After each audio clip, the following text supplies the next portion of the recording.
InsideThunder.com. Powered by Wheeler Whitlock Insurance.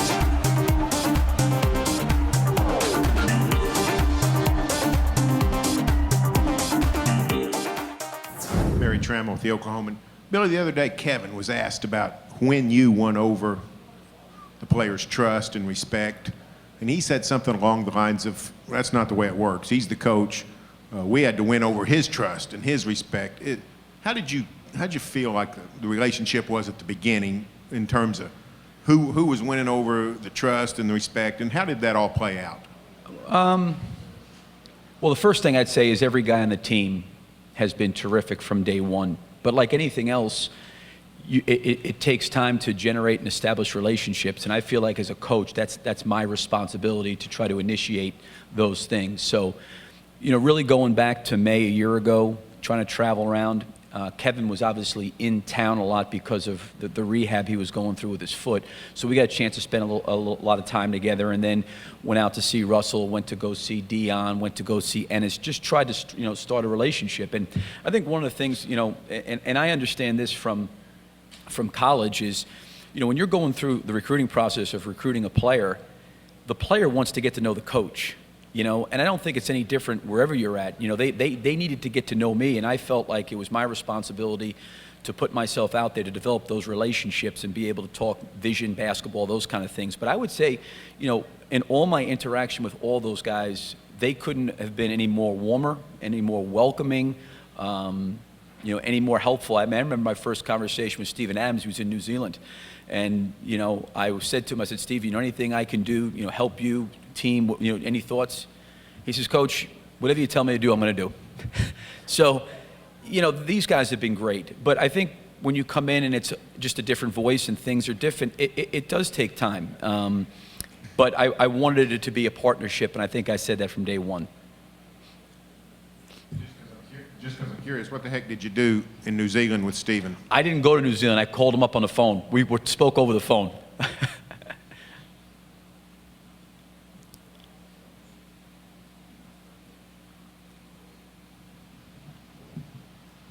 Eric Horney, Oklahoman. Billy, you talked about Andre shooting the three in certain points of the shot clock and what you want from him there, but what has been the conversation with him in terms of when you want him to drive, when you want him to catch the ball and drive to the basket? Because it seems like he's been doing more of that, particularly in Game 3. Well, I think more times you get into different situations like that, the more comfortable you get. I thought his shot selection, I thought his awareness of when to drive was really good in the game. We need Andre to be aggressive, and we need him to make good decisions. I thought he did a lot of good things offensively last game for us. But, like we talked about, like early threes for us in the clock, probably, Kevin, if he's got one, most of the time, we're trying to attack. But, the clock gets late and the ball finds Andre. I want him shooting the basketball with confidence, especially if we're generating corner threes. Billy, Mike Shermer from the Oklahoman. Are you disappointed that Draymond Green wasn't suspended? I said this after the game. It's not my decision. I said it was up to the league. The league decides those things. And for us and for myself, I need to focus on the things that we've got to focus on, and that's getting prepared and ready to play Golden State here in Game 4. Scott Osler, San Francisco Chronicle. Billy, the Warriors all along, since the beginning of the season, training camp and everything, people expected them to be here where they are now. Maybe you guys not so much. Was there a time during the season where it started to occur to you that this team is special, this team could do special things? I think as a coach, you always hold out optimism when you have a group of guys that are great guys that are working really hard in the things that we were trying to improve on and get better. So I was always optimistic. I know at times we did not play well, during the course of the season. In particular, I think coming out of the All-Star break, we played against some really good teams, and I think that forced and helped us to grow and get better.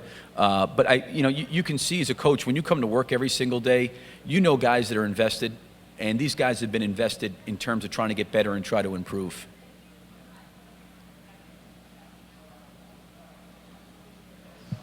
Coach John Hamm, 107.7 The Franchise. You've played with a large lineup and had success with that. And then last game, your first substitution was to go small, and you had a lot of success with that lineup. What did you see that made you comfortable with making that adjustment? Well, some of it has to do with the matchups that are on the floor when we do substitute. I think you have to look at that. I've said this before. I look at all analytic numbers. I look at all those things. But I think it's very, very easy a lot of times to point to numbers and throw things out and make an argument of why something is good and or bad. But a lot of times you got to go back and watch film to really understand it. For example, we played in San Antonio. I forget what game it was. Ennis and Steven on the floor together was not great for us.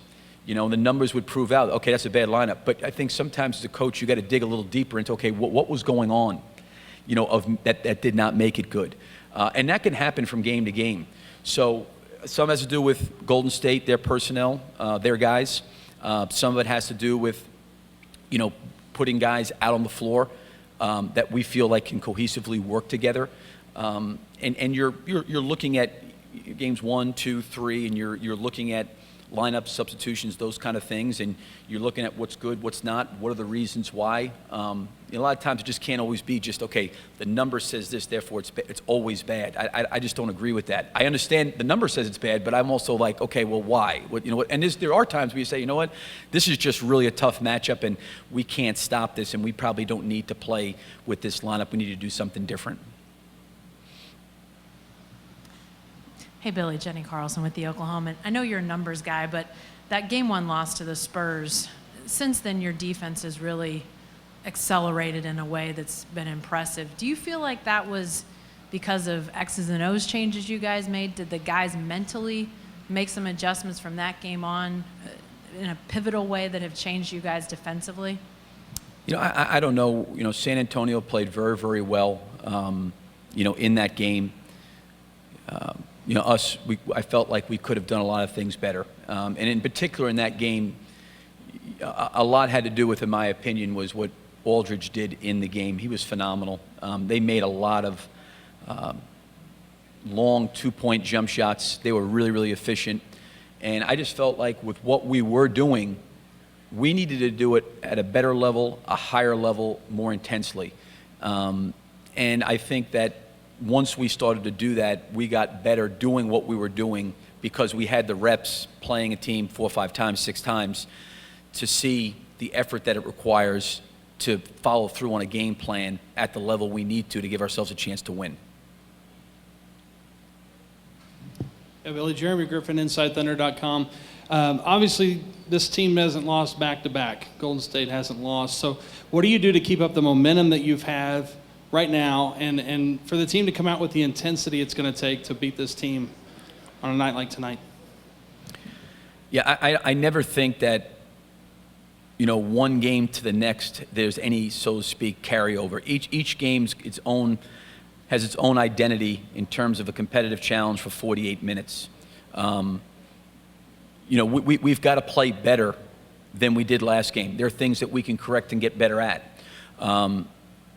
But all the other things that you can talk about, the one thing we've got to talk about as a team, as a group, is we're playing against a really, really good basketball team that really understands how to win.